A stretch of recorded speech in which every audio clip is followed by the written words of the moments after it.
बिस्मिल्लाहिर्रहमानिर्रहीम। अस्सलामु अलैकुम वरहमतुल्लाहि वबरकातुहू। अज़ीज़ तलबा, पिछली क्लास में हमने फॉर्मेशन ऑफ आइंस के बारे में गुफ्तगू की थी, तो पहले थोड़ा सा उसके बारे में फीडबैक हो जाए, उसके बाद इंशाअल्लाह आज का टॉपिक पढ़ते हैं। तो सबसे पहले हमने आपको बताया था कि आइंस क्या होते हैं। Ions are charge atom. कोई भी ऐसा एटम जिस पर चार्ज हो उसे क्या कहते हैं? आयन कहते हैं। क्योंकि आमतौर पर एटम्स पर कोई चार्ज नहीं होता, अगर चार्ज आ जाए तो उसे फिर क्या कहते हैं? हम आयन कहते हैं। उसके बाद हमने आपको बताया था कि आयंस कैसे बनते हैं। कोई भी एटम जब इलेक्ट्रॉन लूज करता है या गेन कर लेता है, यानी इलेक्ट्रॉन किसी को दे दे या किसी से इलेक्ट्रॉन ले ले, तो उसके ऊपर चार्ज आ जाता है और इस सूरत में वो आयन बन जाता है। और ये अमल क्या कहलाता है? Formation of ion. और आयन पॉजिटिव भी होते हैं और नेगेटिव भी होते हैं।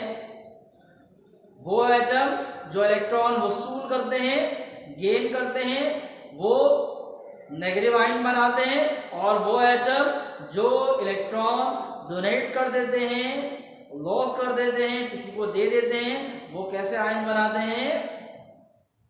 Positive ion. पॉजिटिव आयन को हम क्या कहते हैं? केशन। और नेगेटिव आयन को एनियन। तो शुरू करते हैं आज की क्लास। और जो मैं पिछली चंद क्लासेस से आपसे कहता आ रहा हूँ, आज भी वो जुमला कहूंगा कि आज की क्लास का टॉपिक भी बहुत ही इंपॉर्टेंट टॉपिक है, क्योंकि आप इसका ताल्लुक आप इस क्लास से भी है और फर्दर जो आप स्टडीज करेंगे उससे भी इसका ताल्लुक है, यानी हमेशा ये आपके काम आने वाली चीज है। तो तवज्जो से सुनिएगा। शुरू करते हैं आज की class. Today our topic is ionic and covalent bond. Ionic and covalent bond. Ionic और कोवैलेंट बॉन्ड आज हम पढ़ने जा रहे हैं। लेकिन पहले आपको बॉन्ड के बारे में पता होना चाहिए कि बॉन्ड क्या होता है। Basically bond is a force of attraction between two और मोर एटम्स। बॉन्ड क्या है? दो या दो से ज्यादा एटम्स के दरमियान एक फोर्स ऑफ अट्रैक्शन है, जिसकी वजह से वो आपस में मिले हुए होते हैं या मिल जाते हैं। दो या दो से ज्यादा एटम आपस में मिलते हैं और उसके नतीजे में कंपाउंड्स बनते हैं। तो ये जो मिलने में इनके कशिश होती है, जो फोर्स ऑफ अट्रैक्शन है, वो क्या कहलाती है? बॉन्ड। अब पढ़ते हैं आयोनिक बॉन्ड के बारे में। आयोनिक बॉन्ड पढ़ने से पहले आपको आयंस, अभी मैंने दोहराया ना, आयंस क्या होते हैं? चार्ज एटम, यानी जिन पर कोई चार्ज हो। तो बस अभी आपको समझ में आ जाएगा कि आयोनिक बॉन्ड क्या होता है। A bond form between oppositely charge ion is known as an ionic bond. A bond formed between oppositely charged ion is known as an ionic bond. वो बॉन्ड जो मुखालिफ चार्ज वाले आयंस के दरमियान बनता है उसे आयोनिक बॉन्ड कहा जाता है या आयोनिक बॉन्ड के नाम से जाना जाता है। ऐसा बॉन्ड जो मुखालिफ चार्ज रखने वाले एटम्स के दरमियान या आयंस के दरमियान बनता है उसे क्या कहते हैं? Ionic bond. आसान है। आपने पढ़ा था ना कि एटम्स इलेक्ट्रॉन गेन भी करते हैं और रिसीव भी करते हैं। अच्छा, एक बात ये कि ये एटम इलेक्ट्रॉन लूज क्यों करते हैं या गेन क्यों करते हैं? क्यों दूसरे को दे देते हैं या किसी से इलेक्ट्रॉन लेना चाहते हैं? क्योंकि इसी के नतीजे में बॉन्ड बनते हैं। तो आपको ये पता होना चाहिए। दरअसल बात यह है कि जितने भी एटम्स हैं, अल्लाह रब्बुल इज्जत ने उनमें ये सलाहियत, उसमें ये एक चीज बनाई है, एक चीज पैदा की है उनमें कि वो अपना आउटर मोस्ट शेल मुकम्मल करना चाहते हैं। अब वो आउटर मोस्ट शेल मुकम्मल करने के लिए उन्हें इलेक्ट्रॉन देना पड़े या इलेक्ट्रॉन लेना पड़े, दोनों ही सूरतों में वो राजी हो जाते हैं, दोनों ही काम करते हैं। और उसकी वजह से ये आयंस भी बनते हैं, केमिकल बॉन्डिंग होती है, कंपाउंड्स बनते हैं, मॉलिक्यूल्स बनते हैं। बात समझ में आई? तो हमने आयनिक बॉन्ड के बारे में आपको क्या बताया? आयनिक बॉन्ड ऐसा बॉन्ड होता है जो मनफी चार्ज रखने, मुखालिफ चार्ज रखने वाले आयंस आपस में मिलकर बनाते हैं। यानी ये बॉन्ड बनने के लिए जरूरी है कि दोनों आइटम्स अलग-अलग चार्ज रखने वाले हों, यानी एक पॉजिटिव आयन हो और एक नेगेटिव आयन हो, एक केशन हो और एक एनियन हो।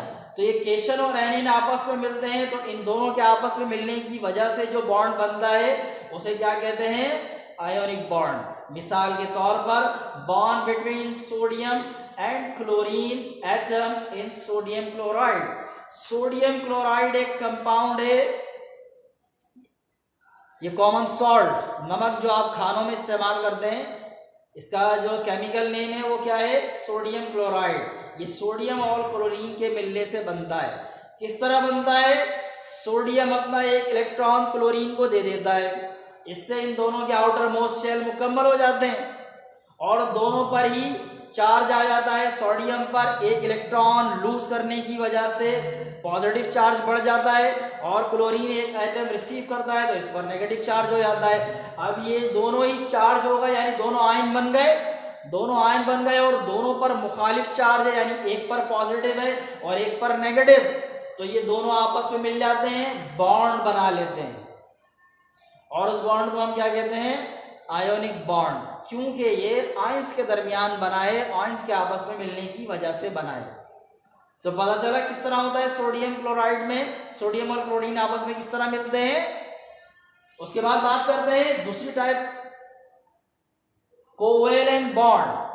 Covalent bond, a bond formed by sharing of electrons is known as covalent bond. A bond formed by sharing of electrons is known as covalent bond.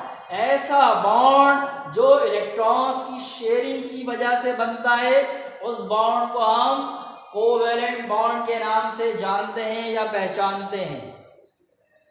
ऐसा बॉन्ड जो इलेक्ट्रॉन की sharing की वजह से बनता है, उस बॉन्ड को क्या कहते हैं? Covalent bond. यानी एटम्स आपस में इस तरह भी मिलते हैं कि आपस में इलेक्ट्रॉन्स को शेयर कर लेते हैं, यानी वो अपना आउटर मोस्ट शेल मुकम्मल भी करना चाहते हैं और इलेक्ट्रॉन ना देना चाहते हैं ना लेना चाहते हैं, यानी वो चाहते हैं कि हमारा आउटर मोस्ट शेल मुकम्मल भी हो जाए और हमें कुछ देना भी ना पड़े और कुछ लेना भी ना पड़े। तो वो किसी ऐसे एटम को अपने साथ मिला लेते हैं जो इस बात पे तैयार हो जाए कि वो उनके साथ अपने इलेक्ट्रॉन शेयर कर ले, बांट ले, दोनों मिलके गुजारा कर लें और दोनों के आउटर मोस्ट शेल मुकम्मल भी हो जाए। तो इस तरह से जो बॉन्ड बनता है उसे क्या कहते हैं? Covalent bond. मिसाल के तौर पर bond between hydrogen and oxygen atom in water. Water एक कंपाउंड है, सुना है आपने, पढ़ चुके हैं बहुत अच्छी तरह आपने वाटर के बारे में पढ़ा ना। वाटर कौन कौन से एटम से मिलकर बनता है? हाइड्रोजन और ऑक्सीजन। हाइड्रोजन के कितने एटम्स होते हैं? 2 एटम्स होते हैं और ऑक्सीजन के 1 एटम होता है। अब होता यह है कि हाइड्रोजन में आप जानते हैं कि एक ही इलेक्ट्रॉन होता है, इसमें एक ही इसका शेल होता है, एक ही ऑर्बिट होता है, उसमें एक इलेक्ट्रॉन मूव कर रहा होता है, यानी इसका आउटर मोस्ट शेल जिसमें 2 इलेक्ट्रॉन होने चाहिए कम से कम, वो नामुकम्मल है, उसमें एक ही इलेक्ट्रॉन है। इसी तरह ऑक्सीजन, इसके आउटर मोस्ट शेल में कितने इलेक्ट्रॉन्स होते हैं? जी याद आया? कितने इलेक्ट्रॉन होते हैं ऑक्सीजन के आउटर मोस्ट शेल में? 6 इलेक्ट्रॉन्स होते हैं। पहले शेल में 2 इलेक्ट्रॉन है और दूसरा जो आउटर मोस्ट है उसमें 6। और आप जानते हैं कि आउटर मोस्ट में या तो 2 पूरे होने चाहिए या 6 होने चाहिए, सॉरी 8 होने चाहिए। तो इसे अपना आउटर मोस्ट शेल मुकम्मल करने के लिए 2 इलेक्ट्रॉन की ज़रूरत है और हाइड्रोजन को अपना आउटर मोस्ट शेल मुकम्मल करने के लिए, फिल करने के लिए 1 इलेक्ट्रॉन की ज़रूरत है।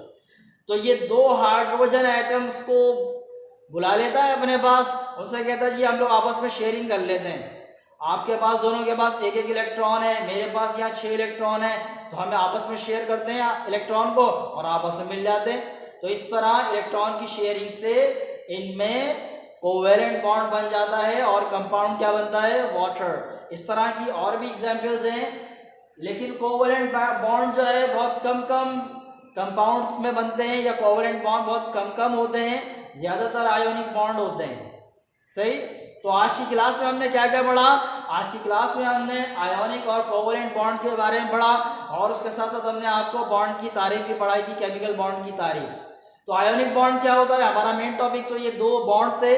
आयोनिक बॉन्ड क्या होता है? A bond form between oppositely charge ion is known as an ionic bond, वो बॉन्ड जो दो मुखालिफ चार्ज रखने वाले आयंस के दरमियान बनता है उसे क्या कहते हैं, आयोनिक बॉन्ड। और उसकी मिसाल हमने आपको क्या बताई, सोडियम क्लोराइड, यानी सोडियम क्लोराइड में सोडियम और क्लोरीन के दरमियान जो बॉन्ड है वो कौन सा है, आयोनिक बॉन्ड। इसी तरह मैग्नीशियम क्लोराइड में भी जो बॉन्ड होता है वो कौन सा होता है, आयोनिक बॉन्ड होता है मैग्नीशियम और क्लोराइड के दरमियान।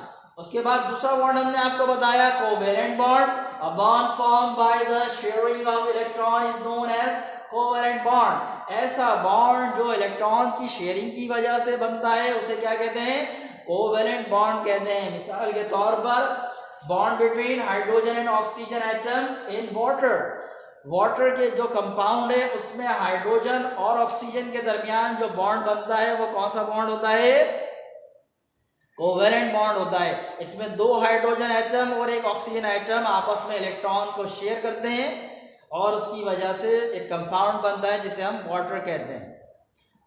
तो उम्मीद है कि आज जो आपको समझाया गया है वो आपको समझ में आ गया होगा। आज हमने दो बॉन्ड्स के बारे में पढ़ा है, कौन कौन से, आयोनिक बॉन्ड है, कोवेलेंट बॉन्ड। आपको इन दोनों बॉन्ड्स की डेफिनेशन को याद करना है और जो एग्जांपल्स बताई गई हैं उन्हें याद करना है। अस्सलामु अलैकुम रहमतुल्लाहि व बरकातहू। अल्लाह हाफिज़।